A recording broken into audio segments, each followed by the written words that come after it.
Hey everybody, welcome to Just Cook with Michael. Today we have something delicious for you. It is going to be fried pork chop with sauteed cabbage. This technique is called Gastrique, which is basically a sweet and sour preparation. But in this dish, the ingredients are going to be pork, obviously. I'm just making one today, but you can make as many as you need for your party.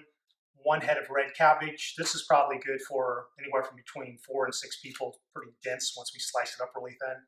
Some flour to dredge the pork chops in, bacon. We're going to saute the red cabbage with bacon. Apples just tend to go with pork and cabbage. Some balsamic vinegar and some olive oil and sugar. So the sweet and sour for today's dish is balsamic vinegar and cane sugar. Now in your kitchen, you could substitute any type of acidity. For example, white wine vinegar you could put in there, or you could put some lemon juice for acidity. For the sweet part, I'm using cane sugar, but you could use honey, agave syrup, brown sugar. So just the ratio is about equal parts, but again, always taste and adjust according to your needs. All right, first up, we're going to saute the red cabbage. I like to slice it pretty thin for this dish. It just looks really good on the plate, sliced really thin. And to do that, first I cut it in half, and then we'll try to chop out this core. Again, the main reason we chop out the core, it doesn't have any flavor to it. And then again, with a sharp knife, I just try to maybe go about 1/8 of an inch, pretty much as thin as you can do it. All right, next up, we're going to peel and dice some apples. You could use any type of apple, probably preferably the ones that are a little tart, but any apple will do. Again, this is going to be cooked into the dish, so you don't have to get it perfect. Again, other possible substitutions for this are pears, if you have a lot of pears around, or possibly like dried apples. If you want to like try some dehydrated apples, that'd be really good in this dish also.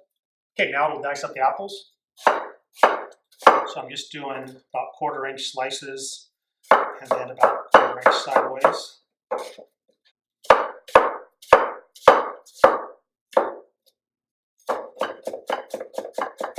This is a pretty rough chop. You don't have to get it near perfect. You just want them close to about 1/4 inch, 1/2 inch, somewhere in there. All right, now we're sauteing the bacon. I cut them up in about somewhere between 1/2 inch and 1 inch cubes. You could dice them up as small as you like. I'll cook the bacon about 1/4 of the way through, and I'm keeping all the fat in there with it. That just adds a lot of flavor to this red cabbage. I'm not going to put it all in at once because it'll just overwhelm the pan. The cabbage will begin to shrink down, and then I'll add more to it as it goes along. This dish goes, again, obviously really well with pork, sausage, chicken, and it just looks beautiful on a plate. Either that, or if you're doing a bunch of them for a large party, you could have, like 8 pork chops and then surround your casserole dish or large dish with a border of this shredded red cabbage, and it looks fantastic. One thing I forgot to mention at the beginning, we're going to put in a little bit of a cornstarch mixture towards the end. 1/4 cup of water and a 1/2 teaspoon of cornstarch. Just gives it a nice shiny look to it. It's more for presentation. So that is cooking down a little bit. I will add in more of my red cabbage. And the amount of bacon I started with was about 1/2 pound. Again, according to your taste, you could use a full pound per head of red cabbage, whatever your preference is. And like always, especially if you're new to all this, I recommend tasting things throughout the cooking process. Especially if you're new to all this, I recommend tasting things throughout the cooking process. That still has a lot of crunch to it. One thing even I wasn't expecting right now, it has a little bit of sweetness to it. And I haven't put in the sugar yet. I'm guessing that sweetness is coming off the bacon. Sometimes they put a little sweetness in the bacon. But when this is cooked, it'll definitely be very soft. Not like right now, it's kind of hard to break apart. Very al dente, crunchy. The bacon will continue rendering off some of its fat as this cooking process is going along. Another variation of this dish, if you just were making like the red cabbage as a standalone dish, you could chop up different sausages, like Italian sausages, and mix them in with your red cabbage instead of just having the red cabbage by itself or with bacon. Okay, here is the last of the red cabbage. So that's a full head of red cabbage in there. Now it'll cook for about another 5 minutes before I add in the balsamic vinegar and sugar. Okay, now I'm going to add in a little salt and pepper. I usually like to use kosher salt. It's just easier to feel how much you have in your fingers and to distribute it easily. So I probably put in about 2 pinches of salt, and towards the end I will taste again and adjust. Now I am adding in my 2 apples. Apples will begin to oxidize. You can see they're turning a little bit brown, so the cooking process deactivates that enzyme that does that. So it is a good idea to get them in maybe earlier if you feel like they're starting to brown up on you. And also not to cut your apples ahead of time, or if you do, you put it in a little bit of an acidic solution, like maybe a couple cups of water with a teaspoon of lemon juice, and that acid also deactivates that enzyme so they won't turn brown. Then you could drain off that water once it's ready to go in the dish.